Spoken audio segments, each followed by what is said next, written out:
décoration qu'on récupère chaque année. La décoration est en bois recyclé et récupéré.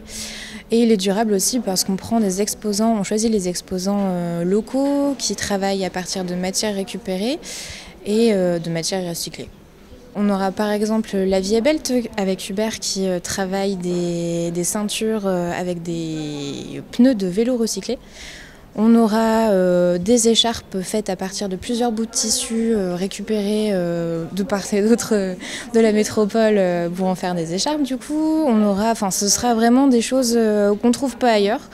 On veut en fait faire un marché un peu alternatif, voilà, cher à la ville de Roubaix.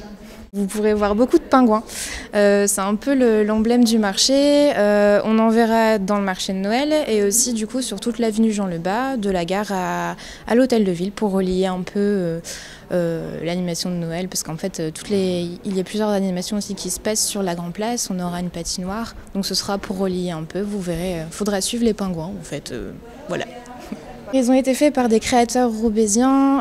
Faut savoir que toute la déco du marché de Noël est faite par les Roubaisiens. Donc c'est ça aussi en fait qui en fait un marché différent et local.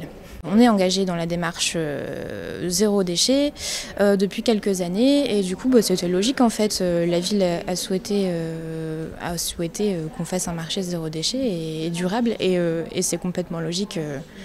C'est très connu des Roubaisiens et ça commence à se développer vraiment en métropole. Donc ça attire du coup les gens même de Lille qui préfèrent un marché un petit peu plus petit et local.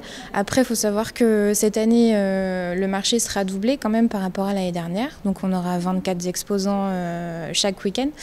Il sera aussi plus long, donc c'est un petit marché qui se développe quand même.